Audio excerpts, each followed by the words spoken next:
प्यारे साथियों, पलायन उत्तराखंड की कई समस्याओं में से एक है।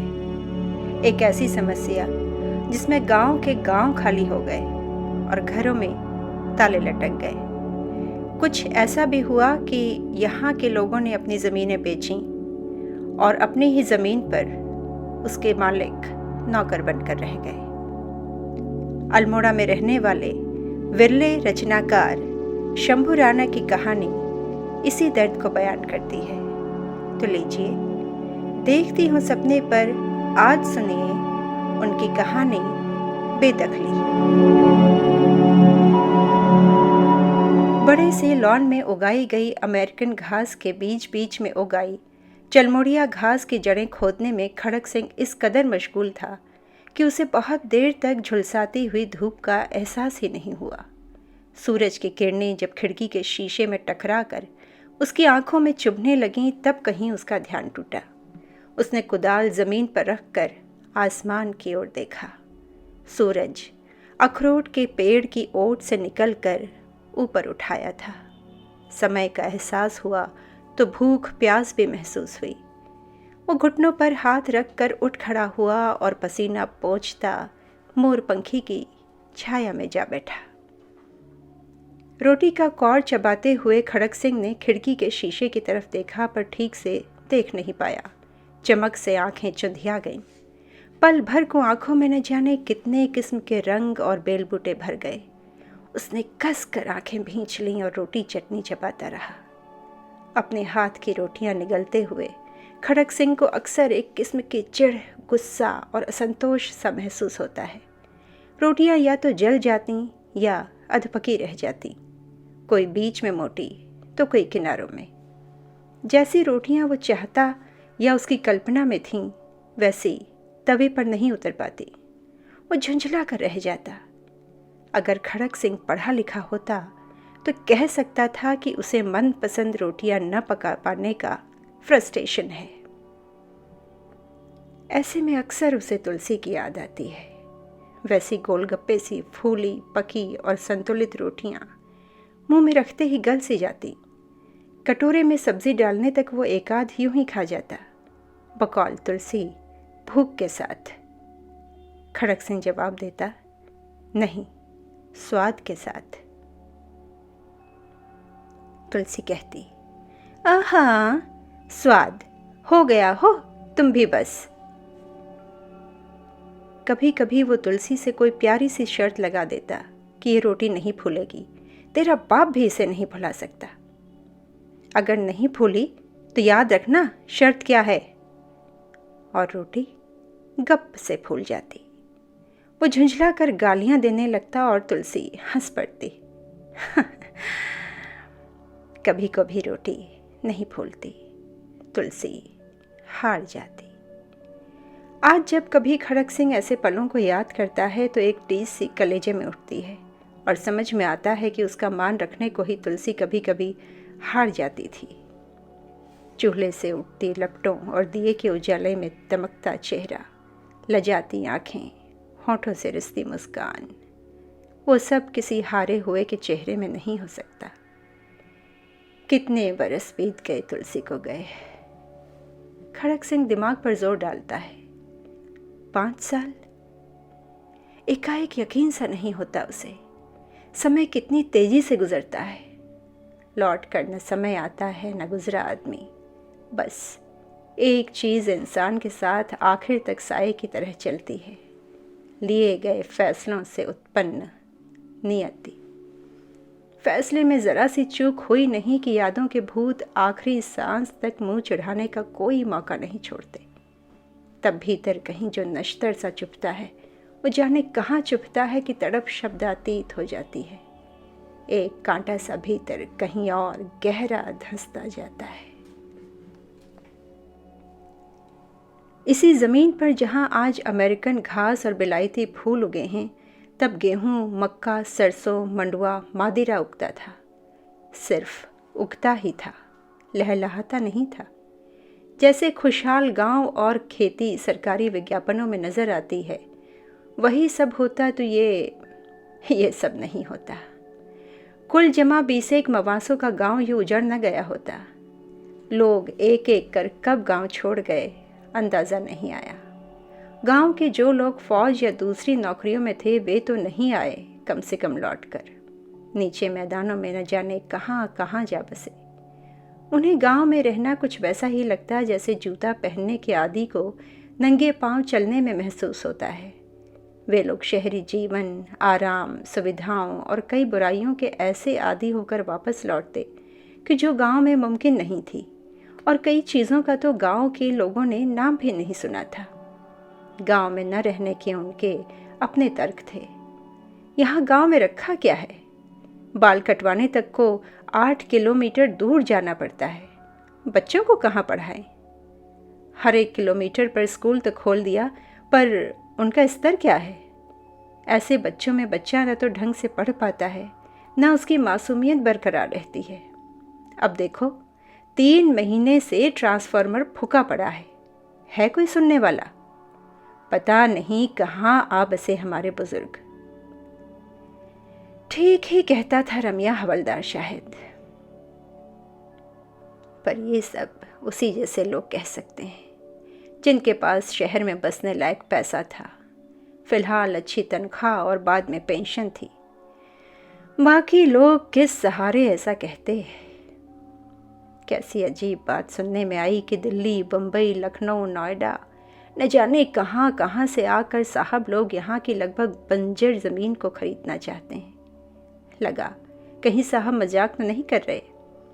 क्या करेंगे आखिर इस ज़मीन का? इसमें होता क्या है किस काम की? अपने ठाठ में राजाओं तक को शर्मिंदा कर देने वालों को क्या ज़रूरत है इस ज़मीन की? क्या करेंगे इस उजाड़ में? क्योंकि नीचे काफ़ी भीड़ भाड़ है, शोरगुल है, अशांति है, भागम भाग है, और भी न जाने क्या क्या है वहाँ जो साहबों को रास नहीं आता। इसलिए सोचते हैं कि यहाँ एक कुटिया सी बनवा लें, जब कभी फुर्सत मिले आकर ताज़ी हवा में सांस लें, 2 पल शांति से गुजारें और सामने हिमालय देखें। पैसा काफ़ी कमाया, पूरी दुनिया की खाक छानी। पैसा कोई चीज़ नहीं ठाकुर साहब, हाथ का मैल है। शांति और प्रेम भाव असल चीज़ है। देवभूमि में रमिया हवलदार पहला आदमी था जिसने अपनी ज़मीन किन्हीं रिटायर्ड कर्नल खन्ना को बेची। ज़मीन के एवज मिली रकम से उसने हल्द्वानी में बड़ा सा मकान बनवा लिया। बच्चे अंग्रेज़ी स्कूलों में पढ़ते हैं। मकान से ढेर सारा किराया आता है। ठाठ ही ठाठ हैं, खबरें आती रहती। इधर खन्ना साहब ने रमिया की ज़मीन पर छोटा सा बंगला बनवा लिया साल भर के अंदर, जैसा अक्सर कैलेंडरों में छपा होता है। कर्नल साहब कभी कभार यहाँ आकर रहते, कभी अकेले तो कभी सपरिवार, बेगानों की तरह गांव वालों से कटे कटे। गांव का ही एक लड़का बंगले में खानसा में चौकीदार और माली की नौकरी पा गया। कर्नल के पीछे बंगला उसी के जिम्मे रहता। धीरे धीरे गांव में ज़मीन बिकने लगी। रमिया हवलदार के बाद जिन लोगों ने अपनी ज़मीनें बेचीं, उनमें अधिकांश परिवार ऐसे थे कि जिनका कोई सदस्य बाहर नौकरी करते हुए शहर की सुविधाओं का आदी हो चुका था। उसका परिवार भी 2-4 बार उसके पास जाकर उन सुविधाओं को देख और एक हद तक भोग चुका था। वे सुविधाएं और चमक दमक उन्हें कितनी मुहैया थीं, वो बात और है। कुछ चीज़ों के दर्शन ही काफ़ी होते हैं। ऐसे ही लोगों की देखा देखी बाकियों के दिमाग में भी एक कीड़ा सा कुलबुलाने लगा। ज़मीन की एवज में जो रकम मिल रही थी, उसके गाँव तकिए से सिर टिकाकर एक दरिद्र आदमी चाहे जो सपना देख ले। लोग सोचते, आखिर ये ज़मीन हमें दे क्या रही है? साल भर मेहनत करके पेट भरना मुश्किल होता है, बाकी लोग ऐश कर रहे हैं। हम ही क्यों रेत से तेल निकालने की उम्मीद में मर मर कर जिएं? इतने रुपयों से क्या नहीं हो सकता? दुनिया का कौन सा सुख और आराम है जो नहीं जुटाया जा सकता?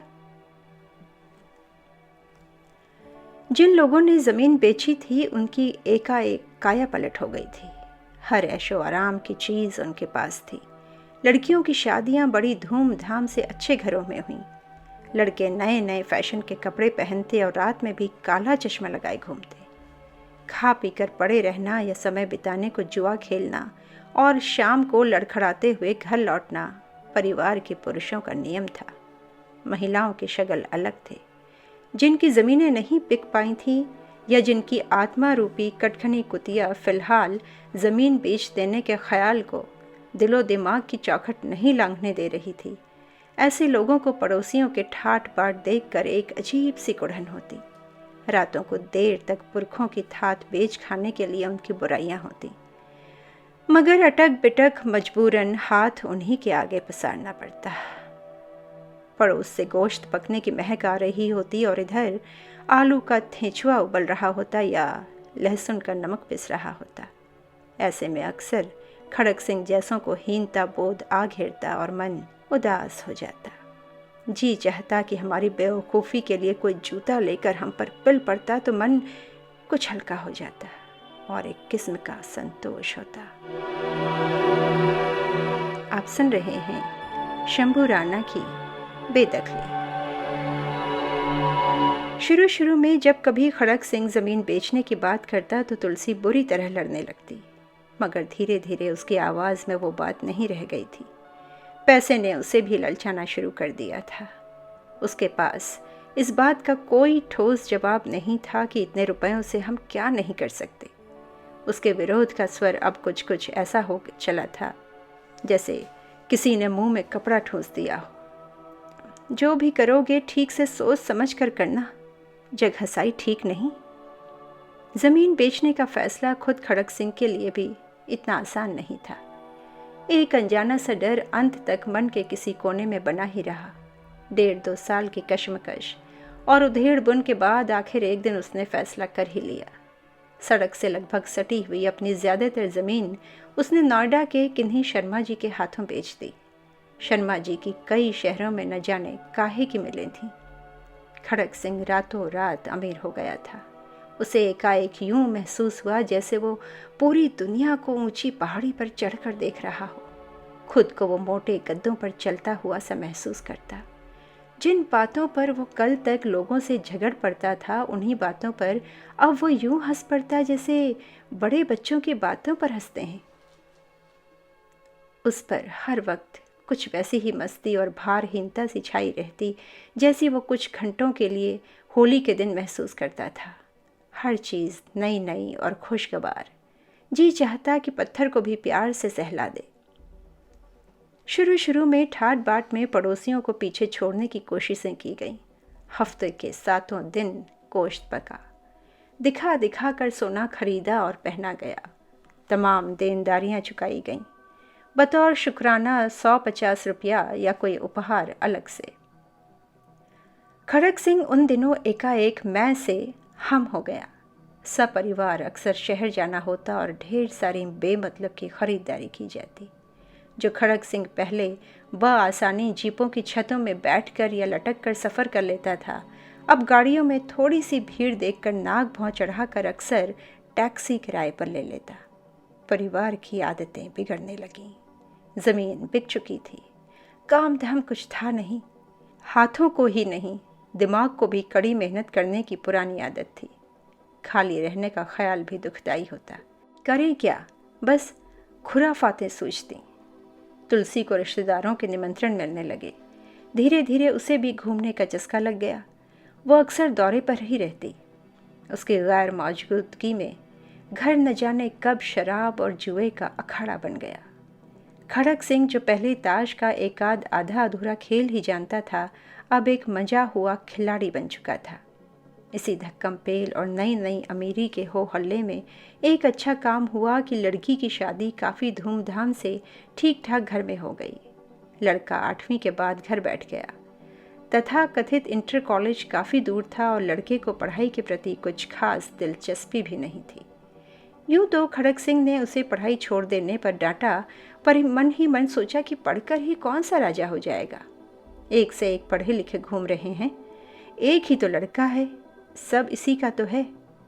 पढ़ा भी रहेगा तो जिंदगी भर ठाट से खा लेगा। 3.5 लाख रुपया क्या कम होता है? खड़क सिंह का सोचना ठीक ही था। उसने कभी 3,500 भी शायद एक मुश्त न देखे हों उससे पहले। उसे पैसे की टेढ़ी चाल कौन समझाता कि तू तो अनाप शनाप फूक रहा है, पैसा तो रखे रखे भी बिला जाता है। कौन कहे खड़क सिंह जैसों से कि बैंक बैलेंस एक पीकदान की तरह है जिसमें नियमित रूप से अगर न थूका जाए तो उसे सूखते देर नहीं लगती।